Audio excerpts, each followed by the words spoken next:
What if my ex doesn't respond after no contact? Hi, I'm Coach Abby. Thank you so much for joining me today at Love Advice TV. This is probably one of our biggest fears. So we've done the whole no contact. We've waited the 30 days or the 50 days or the 3 days and whatever, which reminds me to just interject, no contact is not a one size fits all. And I'd like to really remind our clients that when we do these videos, they're for the general audience. So that's why it's so important to have your one-on-one session, because we can narrow it down. We can tailor it, no contact, to your specific need.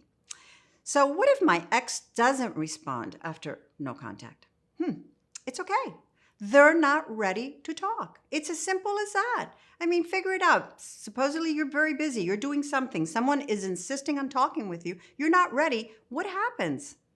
The outcome is certainly not going to be as positive as if you were ready, as if you were receptive to a conversation. So it's very, very important that if they're just not ready to talk, give them the space. You continue to focus on yourself, on your personal transformation, on becoming the best version of yourself.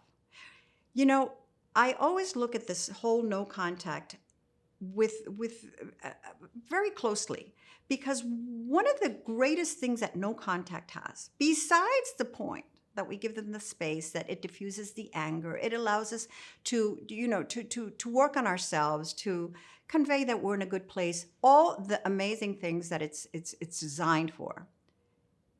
It also allows us, and pardon my expression, to not screw it up any further.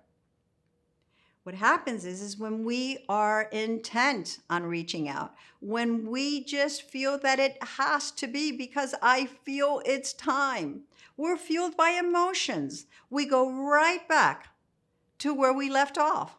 And that's precisely where you don't want to go. You want to be able to change the dialogue in such a way that when you are in a position of reconnecting of sorts, that it's a new person. It's lighthearted. She's not dramatic. He's not overpowering or overbearing. It's almost like tasting something new of sorts with a little bit of tinge of familiarity. So it makes it very exciting if we allow it to become exciting. You know, you cannot force the reconnection process. When you do that, you come across as desperate. Always try to look how you would feel if that person was reacting in the way that you, at times, would have wanted to react. Desperate, needy, clingy, we need to talk, it's important. Just try to, position yourself in a way of saying, no, that person needs more space. And you try to reconnect at a later date. There's nothing wrong. You're not in a hurry. I mean, we have this thing of trying to seal the deal immediately. We don't need to. We really don't need to seal the deal. The longer that we're able to give space in our separation, the better it is for us. Counterintuitive, right? Because we think, oh my gosh, they're going to forget us. No, they're going to start remembering the good things about us and forget the bad things, because that's what we instinctively do. One of my best ways of handling this, because obviously your ego is hurt.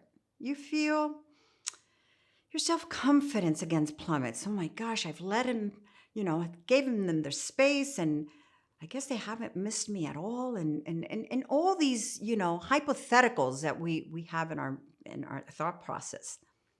Get into the belief that it's their loss. That it's their loss. This will empower you. And when you are empowered, you change the dynamics. Now, does it mean to take a narcissist approach and, a realistic approach? No. But what you do is you focus on your strengths, not your weaknesses. And you realize and you say to yourself, wow, I'm just an amazing person. I'm smart. I'm independent. I have I have got an amazing sense of humor. I'm sexy. I'm whatever. But whatever it is, you've got to make it look within yourself. You have to believe that it is their loss. Because if you don't believe it, You can't sell yourself as such. And remind yourself that, you know, a habit of thought defines belief. So you have to get into the habit of thinking that you are the prize, that you are worthy, that you are amazing, that you can reattract them given the opportunity. Now, what you have to do is you have to reattract them as you attracted them at the very beginning, not picking up where you left off. That is counterproductive. So if your ex doesn't respond after no contact, you can re-engage in the future. Let's talk about it. Do a one-on-one session with me.